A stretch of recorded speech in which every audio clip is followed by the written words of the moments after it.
They say every entrepreneur wants freedom, but no one tells you how much it truly costs.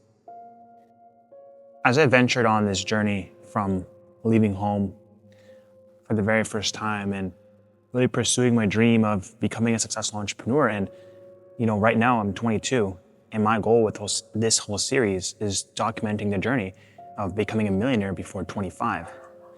Right now it's day 12 of this journey. I have 964 days left to make it happen. And something that came to my mind recently was, I'd always heard of different entrepreneurs like Chris Williamson, Alex Mosey, all the people in that sort of community talk about the lonely chapter. But you don't really know what it means until you actually start going through it yourself. Like, I recently graduated university a few months back in August, and life sucks, to say the least. It's completely different from what you think about it in the first time, or what you think about it when you're gonna graduate school. The only way I can explain it is that when you're in high school and you're in college, everything is fun and it's chill and time kind of flies by. But once you graduate and you're by yourself, if you're working 9 to 5, life kind of has a tendency to slap you across the face. And especially if you want to pursue a dream, you want to be extraordinary, you're lonely, dude. Like, you're by yourself. You have no one to really be with. No one to really that really understands what you're going through. And I guess that's what I'm going through right now a little bit, to be honest. Like, I moved down here to Tennessee with 2 other friends of mine that are also pursuing their own dreams, which is a reason that it helps, actually. But everyone's going their own way, and you don't have like parties to go to. You don't have, many girls to talk to. Like, everything is just, you're by yourself. You're by yourself. Like, I left my hometown and no one really reached out. No one cares. And because that's just the truth. Everyone's just doing what they want to do and what they think is best for themselves. And this lonely chapter for me, honestly, has sank in more recently, especially after leaving my hometown. But even in university, I remember when I was 19, a few years back, I had broken up with my girlfriend from high school. Like, man, you realize that life isn't really what it seems to be when you're younger. Like, it's not easy for sure. And I feel like every young guy goes through it, right? But now, I guess, I'm starting to realize that the lonely chapter, for some people, lasts a year, for some people lasts a few months, and for other people lasts half a decade, sometimes even a decade, Like, you're just by yourself, grinding, and you feel like no one can hear you, no one can see you, all this work, you're doing it for possibly even nothing. Like, you might not even be successful, but you might as well take the risk. Like, I'm literally here with 2 other buddies, and I hear that the landlord doesn't even want me to be here because they don't want another person that's not on a lease, whatever. So I basically have 60 days before I have to get out of here and basically be on my own, possibly even be on the street. So, all that adds like different weight and whatnot. But I guess navigating through the lonely chapter are things that no one really talks about as an entrepreneur. I haven't really heard many people honestly say what it's like. I mean, it's not easy, especially if you try to stay disciplined, try not to sleep around and try not to party, you don't drink, and you're just generally a good person. You just wake up, you work, you do exercise, you come home, you eat, and you repeat. And that might last 5 years. And the craziest part about it is it might be all for nothing. But how I see it is I'm improving myself to a certain extent, right? But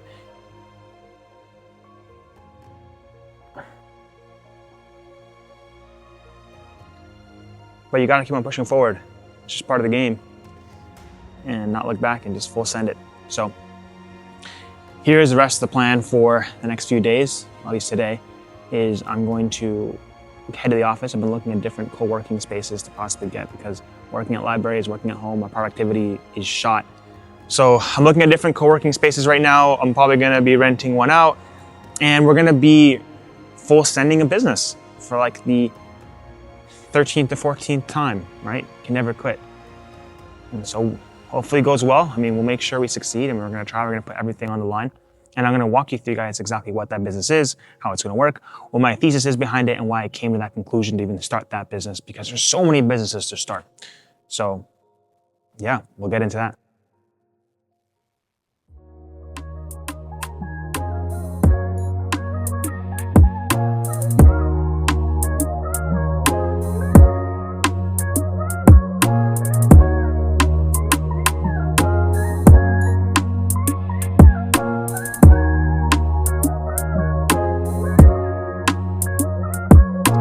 So since my goals are pretty ambitious, I want to make $1 million buckaroonies in the next basically 2.5 years.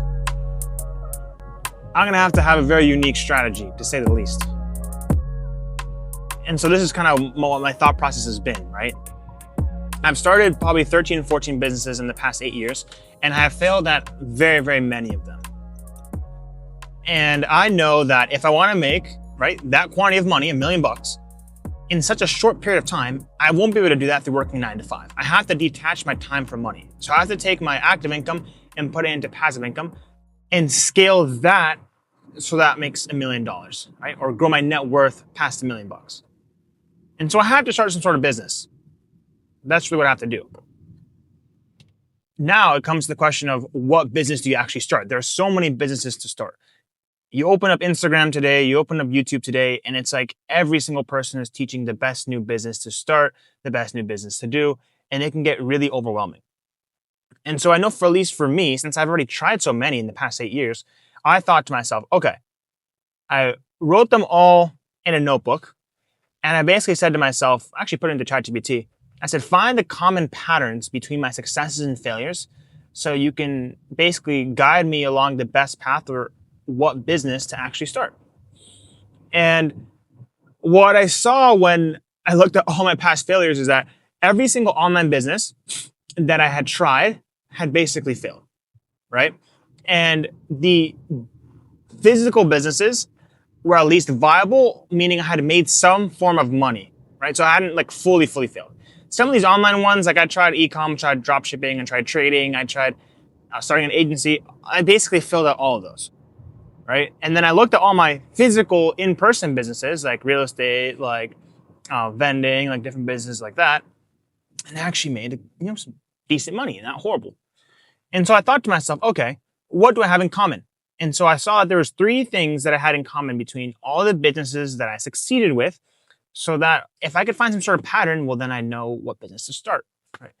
So what I saw was that, number 1, all the businesses that I started and I had succeeded in were physical.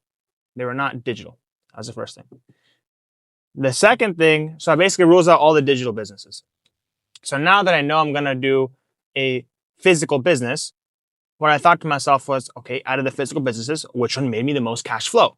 Because when you're getting started, you want to make cash flow. You're not necessarily looking to build your net worth per se.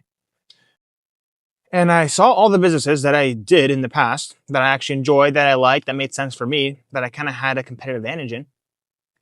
And I saw that really the only businesses that actually made me the most cash flow was only one, right? I remember I was making it rain when I did that business. And I know it might sound very, very surprising to you guys hearing right now what I'm about to say, but the business that actually made me the most money was actually vending machines. I was in the Michigan area and I went and I bought some vending machines for like $7,000. Those vending machines per year were actually making me right around the 25K a year in revenue mark. Profit around 60%. So around like 12 to 14K in profit. And I bought that for $7,000, 3 machines in a warehouse. So it actually made me the most amount of cash flow. I had done different businesses, but that one made me the most money. So I'm thinking to myself, well, I know it sounds kind of janky and kind of stupid, but why not just double down on what works? Like, who cares what it sounds like? Just double down. And so that's what I think I'm going to do.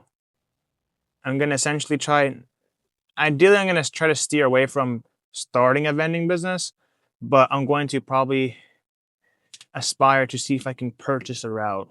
I don't know with what money, but the second thing that I saw in a pattern with all the businesses that I had started and that actually made money I was much better at deal making. I was much better at pulling money together, bringing friends together, bringing a team together essentially to acquire an asset, like a rental property, vending route, other stuff like that.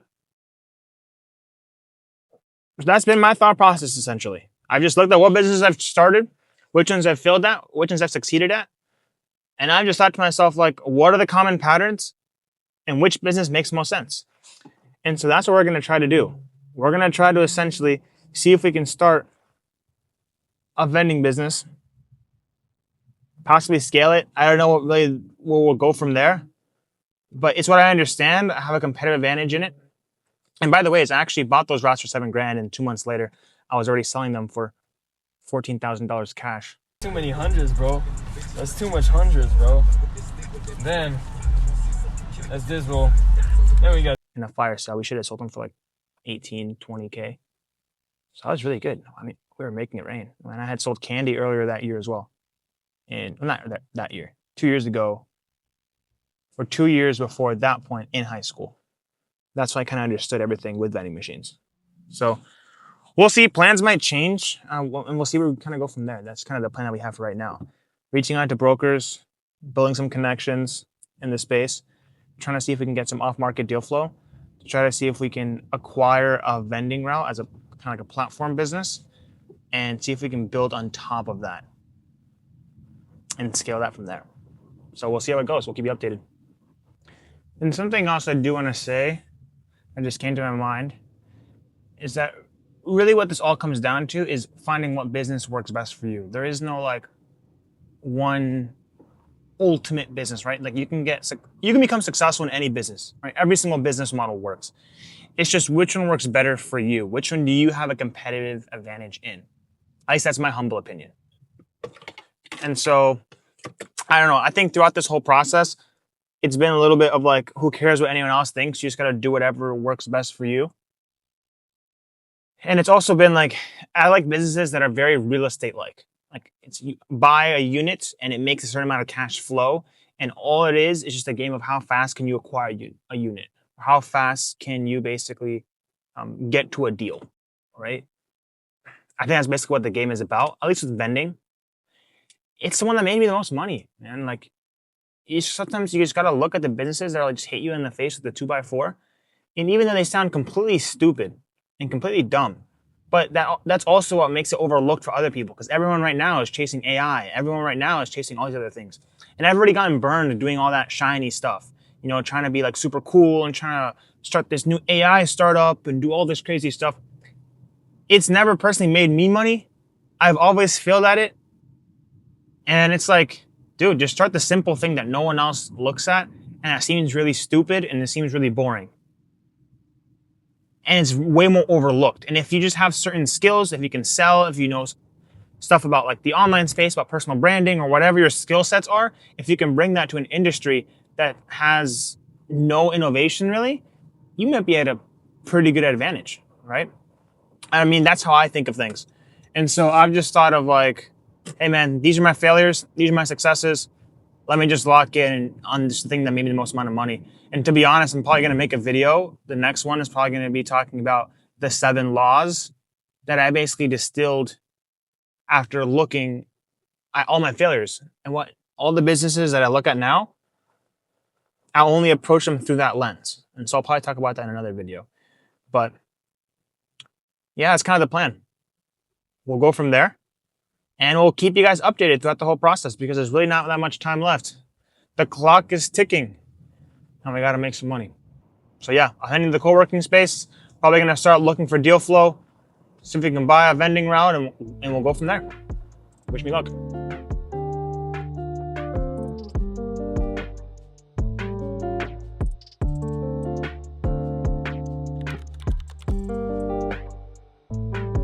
Alrighty, good morning everyone. So just wanted to update you guys really quick on what I did yesterday exactly and how all that was. So basically yesterday, pretty much all I did was I just reached out to brokers and basically tried to make connections with them. To be honest, no one even answered the phone, so it wasn't great. But then what I did was I just started putting a list of all the different vending brokers or vending companies on a big Google sheet. And so I'm just going to start cold calling them and see who picks up and see if there's anyone that's possibly interested in selling.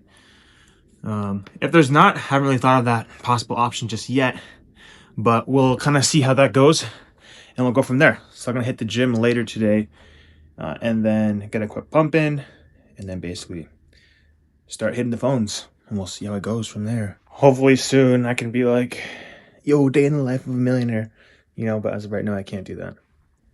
But soon I will be able to do that. All right, we'll hit the gym and we'll start pounding the phones. Nobody believes in you. Peace. You've lost again and again and again. The lights are cut off, but you're still looking at your dream, reviewing it every day and saying to yourself, it's not over until I win. Everybody rock with me because I'm up now. Took your girl and I'm scoring like I made the touchdown. Swerving in a Lambo, doors go up, not on a bus now. Used to want a G-Shock, now I'm walking with a bust down. Pull up and I'm flooded with a iced out watch. Whip it look like butter, baby, peek and drop. Peek and drop, put that 4 in sun drop. Stab my nuts, count a lot, saw a lot. Got them rocks, diamond rocks, with the pot. Suicide, 1600, that's the block. Your girl that's check free. She ain't used to text me, now she won't caress me. She keep tryna neck me. I got to my bestie, someone call my bestie. Think I found my bestie, we gon' make the check bleed. You know that I'm smoking dope, I'll be high till next week. No, I had to let her go, cause she can't arrest me. Won't go with my coolie, what they do? Meet me in the alley with the troops. I got red shooters, I got blue. Let that thing down and point at you. Billy or the Rari, hold that truth. We gon' ride the paint, free the